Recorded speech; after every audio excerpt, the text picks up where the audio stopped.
this is one of those tragedies that we see on TV all the time. It happens everywhere else, and it's never supposed to happen in Athens. Heartbreak and confusion in McMinn County today after a deadly workplace shooting. The relationship of the victims and the shooter.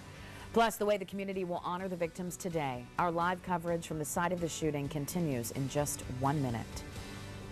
Good morning, and thanks for joining us. We're glad you're here on this Friday. I'm Abby Ham. Russell Biven is off today. We have a lot to get to. We're also at our Prep Extra Pep Rally of the Week. We're talking about the Vols versus the Gators, and we're also talking about the forecast with Matt Sanderson over in our Weather Center. Good morning. Hey, good morning. This Friday morning, we talked about temperatures fairly mild first thing out the door, low 60s to mid 60s through most areas across East Tennessee. In addition to that, we're looking at plenty of clear skies now, and that eventually translates to plenty of sunshine. You know the drill on that. As far as temperatures, yeah, they're comfy. For the kids on the way out the door, they will not need a jacket for today. Likely in the valley, we are doing just fine. Mid 60s and another hot day on tap this afternoon, especially by the afternoon. Upper 80s to lower 90s in the valley. Another warm day for tomorrow. We break down that fall forecast for you coming up here in one split second. Abby? Thank you, Matt. We appreciate it. Continuing coverage now of a deadly workplace shooting. Prayer services are expected today for the 2 Athens plant workers who authorities say were gunned down by a fellow employee. The victims were supervisors at the Thomas and Betts plant that is in McMinn County, about an hour southwest of Knoxville, nearly next door to McMinn County High School. WBIR 10 News reporter Daniel Sexton is live in Athens this morning with more on the identities of the gunmen and the victims, which we do know this morning. Good morning, Daniel. Right, Abby, we do know that. Good morning. Just earlier, a forensics unit left, and now an ambulance has pulled in up to the plant. We have identified those 2 victims as 44-year-old James Zotter and 68-year-old Sandra Cooley. They were both, as you said, believed to have been supervisors at the plant. And the TBI believes a longtime employee became upset at a meeting with them, abruptly left, and returned a short time later and shot them both. The gunman is identified as 45-year-old Ricky Swafford. Responding officers found Swafford's body in the bathroom at the plant. They believe he shot and killed himself there. No other employees were hurt, but the Athens police chief says, of course, they're shaken up. I think the only thing you can say now is everyone's in shock. I mean, I have several personal longtime friends that were there when the shooting was going on, and I've spoken to them, and it's just kind of like we're talking here. I just can't believe this happened. I just can't believe this happened. Tomorrow it will be much different with them.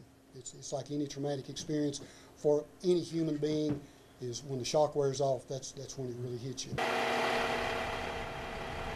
The plant's parent company, ABB, is sending counseling support today for any employees that may need it. The TBI's Violent Crimes Response Team has been processing the scene all night, and as far as we can tell from here, they're still continuing to do so. Both victims and the shooter will be brought to Knoxville for an autopsy later today. This morning at 8:30, there'll be a press conference where we're hoping to learn more details, and then at noon, a prayer vigil at the McMinn County Courthouse for both of those victims. As we learn more, we'll keep you updated. Abby?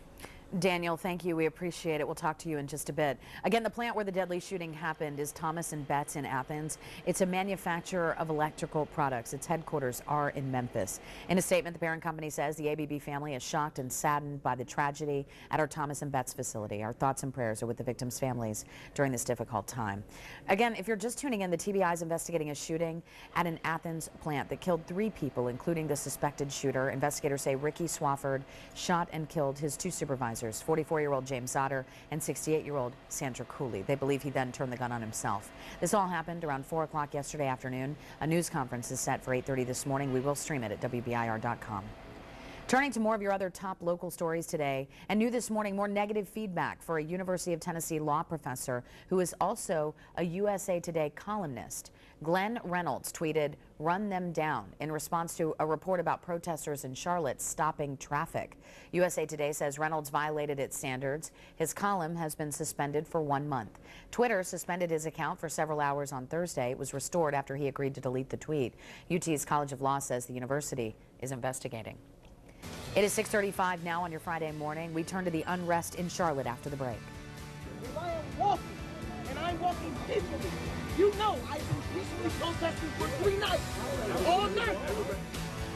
The way a new curfew impacted demonstrations, plus the #1 thing protesters are asking for now.